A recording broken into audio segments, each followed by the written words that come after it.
¿Cuándo se termina la crisis de los medios en Argentina? Yo creo que tenemos que salir de esa excepcionalidad de pensar que es una crisis de Argentina, que tiene que ver con circunstancias particulares de Argentina. Estamos hablando de una redefinición de un modelo que tiene ya 2 siglos prácticamente, que está agotado porque cambió la sociedad y cambió la forma en que esa sociedad se comunica. Entonces creo que la crisis de los medios es provocada por los mismos medios y los mismos periodistas que siguen insistiendo en un modelo de comunicación, porque ni siquiera es un modelo de negocios, es una concepción de la comunicación que tenía que ver con el megáfono, ¿no? El medio siempre era uno a muchos y se insistía con esto. Y unidireccional además. Unidireccional además, y siempre con esa idea, esa expectativa de cubrir masivamente mucha gente. Cuando eso empezó a estar en crisis, en los 80 del siglo pasado. No es de ahora. No es de ahora. Incluso te diría, hay un texto clásico de Eliseo Verón que ya estaba hablando de este nuevo proceso, esta fragmentación de las audiencias. ¿Qué nos pasó? Y ahí sí hay una característica particular. Nos abrazamos mucho más al pasado. Dijeron, no, esto es así. Tanto así que en el siglo XXI se revivieron las teorías de la aguja hipodérmica y esa idea de que los medios inoculaban. Eso que decían los diputados y senadores cuando debatían la ley de medios. Cuando debatían la ley de medios. Y para peor, empezaron a prestar atención en la agenda Setting, una teoría de fines de los años 60, que ya se reformuló de una manera tal que no tiene nada que ver con esa teoría. Pero la descubrieron en el siglo XXI y todos hablan de agenda Setting sin siquiera entender muy bien la teoría original y mucho menos esa aplicación de esta teoría en estos contextos. Con lo cual, no sé si es una crisis, sino si estamos en una redefinición. ¿Y qué lugar ocupa en esta crisis, en esta redefinición, la cuestión de la calidad? Porque a veces se dice, bueno, lo que pasa es que los medios están ofreciendo cada vez peores productos. Sí. Si ofrecieran calidad, no les pasaría lo que les pasa. ¿Es así? Tiene que ver con que lo que se ha roto entre los medios y las audiencias es la confianza.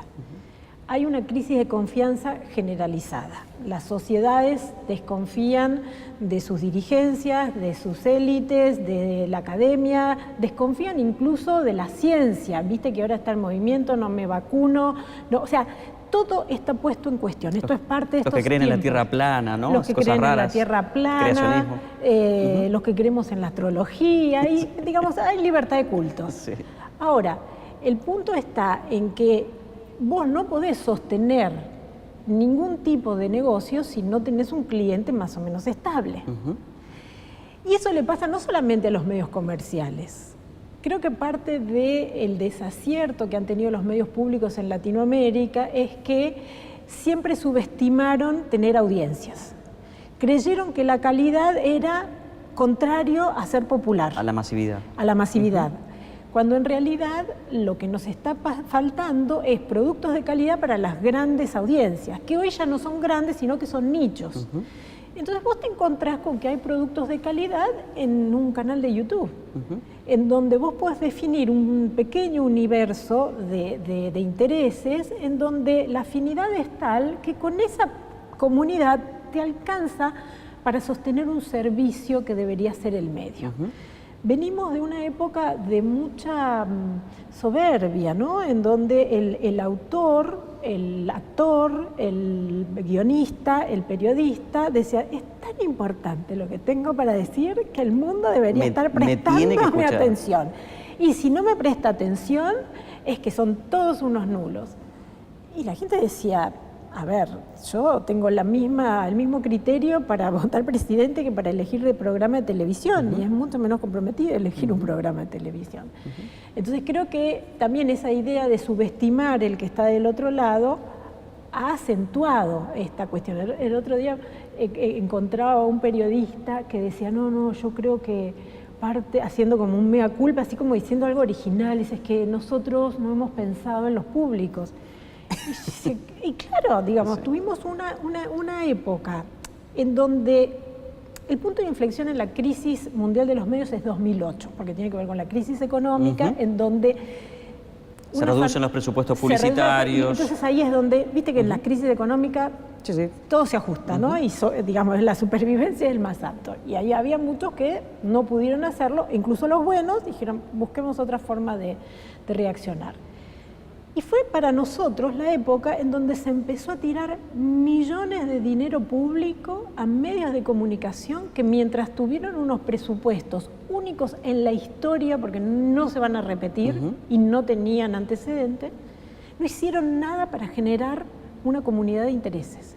Ni siquiera medios que se basaban en una oferta extremadamente politizada lograron que ese grupo los apoyara. Entonces, al sacar esa inyección de dinero, se desmoronó el asunto. Entonces, parece que la causa es la falta de inyección de dinero, entonces ahora todos siguen pidiendo pauta oficial, siguen pidiendo subsidios, dinero y tal. Pero el tema es, el problema ya era previo y deberíamos ver que todos estos años, ya tenemos 10 años en donde ese presupuesto no revirtió la caída de pérdida de puestos de trabajo en el sector, dicho con números del INDEC. Entonces, a ver, no era la plata entonces.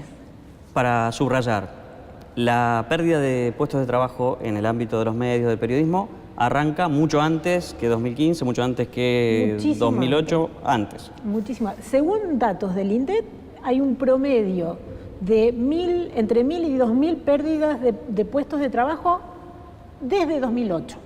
Una curva que no se revirtió y que es similar a la que se da en otros países del mundo, con lo cual no tiene ningún sentido tener expectativa de que Argentina va a tener un comportamiento distinto. No, lo que sería razonable es que con toda esa inyección de dinero hubiese tenido un comportamiento distinto, se atenuara o pasara algo, ¿no? O sea, porque eso, entonces ese dinero fluyó hacia otros lados. Y es una linda reflexión porque parece que lo de los medios no es cuestión de plata. Tuvimos un enfoque tan economicista de los medios, tan estructural, tan pensando que tenía que ver con las condiciones macro, que nos olvidamos de este punto que es, no hay medios sin un público, no hay medios sin construcción de credibilidad. La calidad es un camino, pero también el servicio, la dedicación, el entretenimiento, algo que diga al público vale la pena dedicarle un rato de mi tiempo a mirar una película, a leer un diario o a revisar un portal. Si yo no ofrezco nada, ¿por qué yo tendría que quedarme ahí cuando además hoy los medios ya no compiten con los locales? Hoy ya estás compitiendo globalmente, entonces las noticias de Argentina ya no te vienen solo de los diarios de Argentina. Vos podés perfectamente entrar al mismo nivel en diarios. Sí, de hecho el New York Times tiene su edición en español y contrata periodistas de Sudamérica y El País de España y demás, ¿no? Además. Y en ese contexto lo que decimos es, no me están cuidando, no me están cuidando. Y la pregunta es, ¿y qué estás haciendo para entender esta nueva cuestión que también tiene que ver con un cambio, te diría, hasta más sociológico y filosófico de sociedades? Estas sociedades que nosotros teníamos, gregarias, comunitarias, corporativas, tan del siglo XX, ya no existen unidades básicas de funcionamiento como la familia, la escuela, la ciencia, todo está en una redefinición. ¿Por qué debería sustentarse los medios de manera artificial?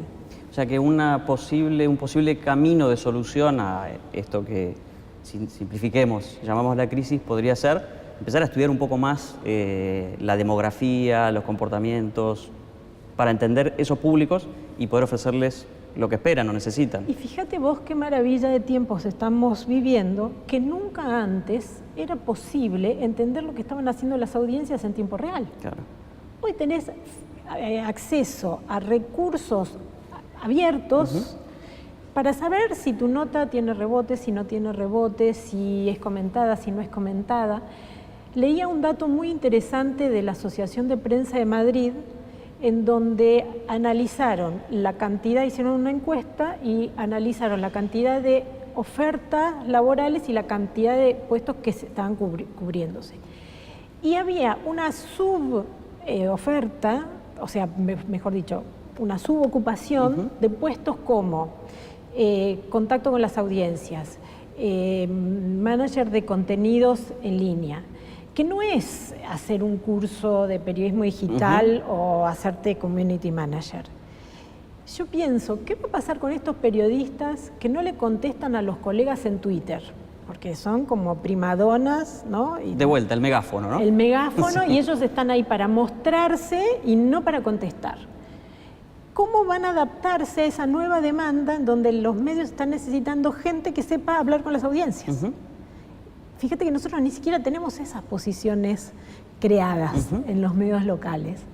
Entonces, lo que vemos es como una defensa, y esto también ha sido una gran decepción de parte de los sindicatos, que se quedaron abrazados a defender una ley de 1948. El Estatuto del Periodista, por ejemplo. Por ejemplo, sin entender que deberían estar dando orientación y soporte para desarrollar estas nuevas funciones, que no tienen nada que ver con la pasada. Pensá que en muchos sindicatos, o por ejemplo en los medios públicos, el editor es distinto que el periodista y es distinto que el redactor. Hoy ya no existe esa concepción. Incluso tienen hasta sindicatos distintos. Tienen sindicatos distintos, o sea que ni siquiera están en las mismas paritarias. Y digo, hoy no existe ya una persona que apriete un botón, que haga otra cosa. Por eso esos sindicatos en alguna medida van camino a ser sindicatos de desocupados, ¿no? Es que ya lo son. Y de hecho hay, digamos, cuando vos más o menos sondeás, la presencia de los sindicatos es muy baja. Primero, porque no son muy representativos. Segundo, porque muchas de las formas de contratación ya no están dentro de los sindicatos. Entonces, lo que te encontrás además que en Argentina hay 500 sindicatos por esta mega especialización. Entonces vos tendés a la convergencia, las competencias que se requieren para un profesional son lo más amplias posibles, y vos tenés sindicatos que siguen defendiendo derechos que ya no existen. Entonces, es como, eso sí es crisis, esa es la tormenta perfecta. Y eso es no tener salida.